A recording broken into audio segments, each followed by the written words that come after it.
welcome back to the vault. I'm the Gaff Major, and this is the, follow-up to the announcement that aircraft carrier testing is happening in the February patch, based on the images released on social media, with the trademark coming soon, along with the introduction to the game.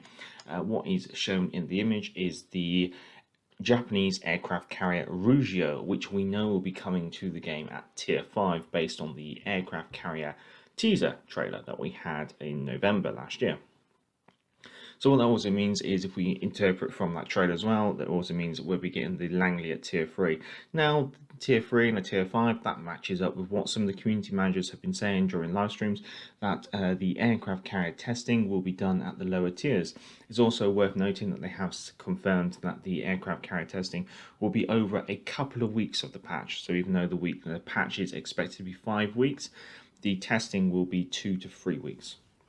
We also know that they will come with aircraft carrier commanders, new commanders. So what you can expect is possibly a minor rework of the baseline commanders. So in that sense, that will probably be Dewey and Togo, giving them some additional skills which make them relevant to aircraft carriers as well, very much because they're the universal commanders. They're useful for battleships, cruisers and destroyers. Adding a couple of carrier skills here and there potentially could be something that they do. Well, it also may mean that we're going to get at least one, maybe two additional commanders to the American and the Japanese commander trees, which will be specific to the carriers, which then means they will have carrier-based base traits and therefore can be used as inspiration for your other aircraft carrier commander. Now, how we're going to be getting access to these carriers and things like that is obviously to be confirmed in the patch notes, which will be coming out to the public domain Thursday next week.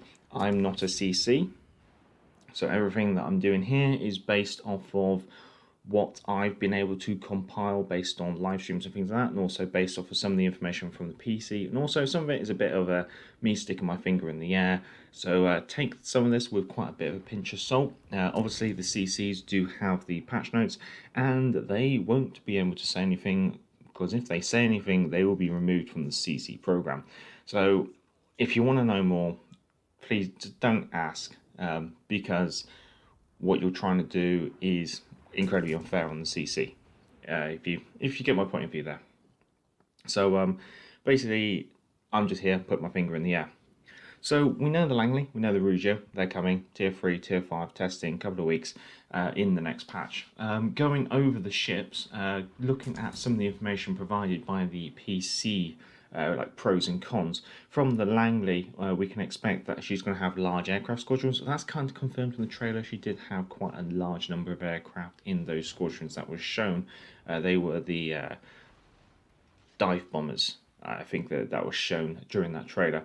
Now the ship is not easily detected, around 10 kilometer detection range. Obviously that number is going to be subject to change, but she's going to be a stealthy-ish aircraft carrier, which makes sense when we start looking at some of those cons. Now, she doesn't have, well, she seems to have decent AA, so, but then again, it's only going to be Langley's at Tier 3 for the purpose of testing, so Langley versus Langley, expect the other Langley to have a reasonable AA complement.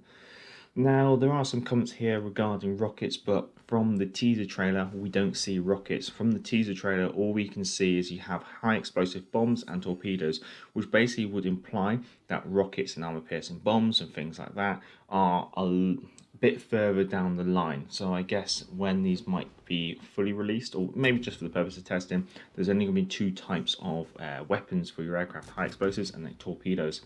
Going on to the cons of the Langley, she is slow, expected to be very slow, only doing 15 knots. So she's going to be very easy to hunt down when it gets towards the close-in parts of the game. Also, that means if you are going to be a carrier commander, you're going to have to pre-plan what you're doing in order to keep up with your team. One of the skills of being an aircraft carrier commander is obviously staying close enough to the front that you can cycle aircraft quickly, like launch them, get your strike off quickly, and keep that distance between you and the enemy as short as safely you can do. However, at the same time, you don't want to be too close that you get destroyed, and you don't want to be too far away that you're losing time flying your aircraft halfway across the map. So it's kind of reading your team, seeing what they do. If they suddenly start having a lot of success on the flank, you kind of want to move over to that flank, being aware of the map. Because at 15 knots, you're not going to be running away from anything. Even American battleship is going to be able to catch you. Now this takes us on to another point. The Langley has terrible armor, so she can even be citadeled by high explosive shells. So you are going to want to keep out of touching distance or out of detectable distance of a lot of things. Now apparently her bombers do have poor accuracy, and the torpedoes are actually quite slow, only doing 35 knots, which does mean that it should be reasonably easy for people to dodge the torpedoes. And especially I think the aircraft, your torpedo drop is only 2 torpedoes, so if they can try and mitigate that, then obviously they're going to be better for it and hopefully get away from you, I guess you could say. But that pretty much covers off most of the stuff regarding the Langley. Now when we go into the Rugio, which is tier 5, what can we expect as like pros and cons? Well, for some of the pros, again, she's got good concealment. However, bear in mind how you have to play carriers. Now, she does have high torpedo damage, and they also have high speed, those torpedoes, so definitely a better torpedo bomber. The planes are actually quite fast as well, so that does mean that you don't have to be as close to the fight to have that cycling distance, I guess you could say. Now, they have good torpedo arming distance, and when you look at the teaser trailer, yeah, you can kind of confirm they got a good distance on that, really. Now the planes are apparently very responsive in the turn, so that'll be quite interesting to see how that comes across in World of Warships Legends. However, going on to the cons, again, poor armor protection, and you are quite large, which makes you basically a great big lovely high explosive spam factory. If people can hit you, then they're going to hurt you, is the best way to put it. And I think a lot of the player base are expecting to punish aircraft carriers.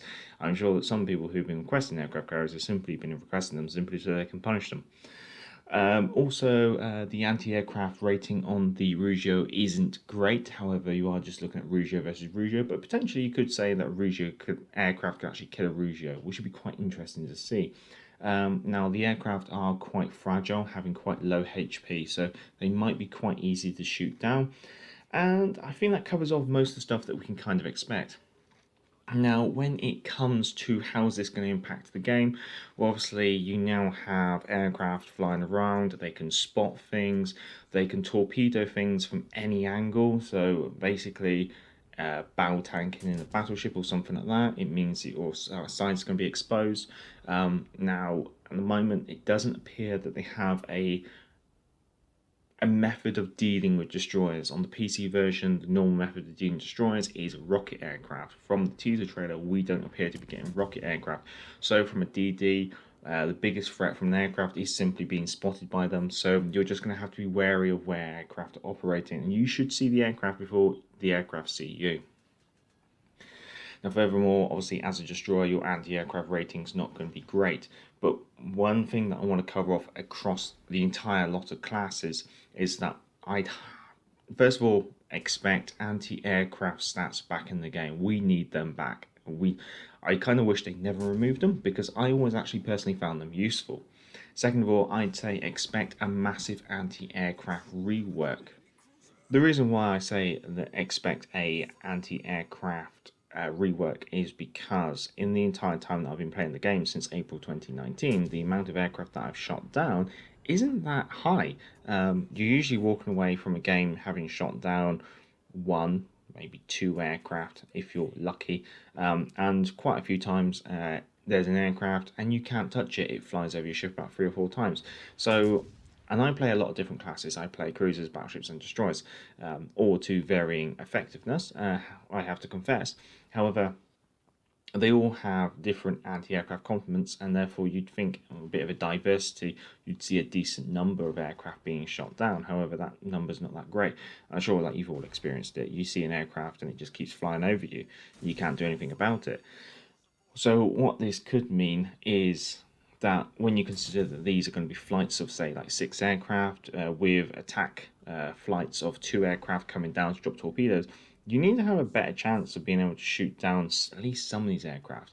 I know it's only 6 aircraft, but if you're able to shoot 2 aircraft, you kill 1/3 of that squadron. So being able to shoot down aircraft is very vital to how you counter aircraft carriers, obviously. The other way to counter aircraft carriers is obviously to find them and shoot them. However, what this does mean is we should expect, obviously, a rework in anti-aircraft, potentially. Also, anti-aircraft skills on certain commanders, especially cruiser commanders. Anti-aircraft inspirations, potentially in the future. Anti-aircraft legendary traits, potentially. Anti-aircraft modules, especially on cruisers, potentially on some battleships as well. And regarding that consumable, ships to expect those consumables on would be probably tier 5 and up cruisers. Not all cruisers. A good example, definitely the American cruisers, heavy and light cruisers, I should say. However, it won't be available to all trees. I probably wouldn't expect it on, say, like the British cruisers. The reason being is they've got smoke, they've got heal, they've got sonar. You're not really got room for another consumable. On some of the other ships which do have multiple consumables, it might be having to make a choice between whether you want the improved anti-aircraft complement or a different consumable. Also expect maybe some reworks to the way that catapult fighters work, which does mean that now as a battleship, if you're one who goes for the spotting aircraft, it does mean that does that fighter aircraft have a potential use for you, especially when you consider how the gameplay may work.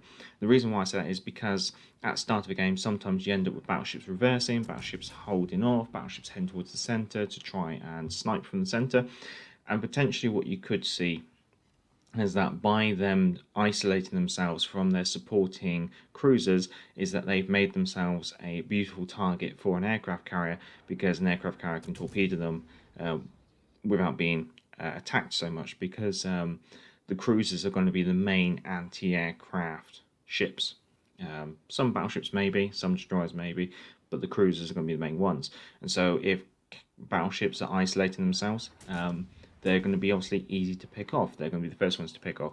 Also, this does mean it does add a value to shooting a ship with high explosives, because you'll be destroying anti-aircraft weapons on them. By reducing the anti-aircraft complement on the ship, it does make it a more viable target for a aircraft carrier later in the game.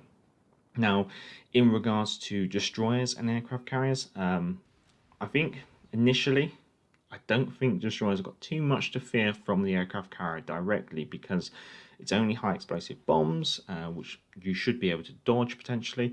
It's only going to be torpedoes, but they can only drop one set on you, so they're not really going to be able to cross torp you unless they're very agile aircraft, I guess you could say. The biggest threat from an aircraft carrier is being spotted. And so I think this just adds another layer of awareness. It also means that ships with limited amounts of smoke, or potentially no smoke, could be more exposed. Because I'm just thinking from a point of view of it as a British DD main at times. Having those lots of smokes is going to be very useful for pop a smoke, hide from the aircraft gone, I'm okay to now come out and do what I need to do. When you think of some of the nations without smoke, it's going to be, oh, I'm tagged by the aircraft and they're just going to keep hounding me until either I break off or the aircraft gets shot down. So as like an open water destroyer, you might want to consider where's your nearest cruiser that you might need to run to for protection. Also, if you have limited smoke screens, like you only have 2 smoke screens in the entire game, do you really want to waste this smoke screen just trying to break off from an aircraft? I guess it depends how much of a punishment you're taking.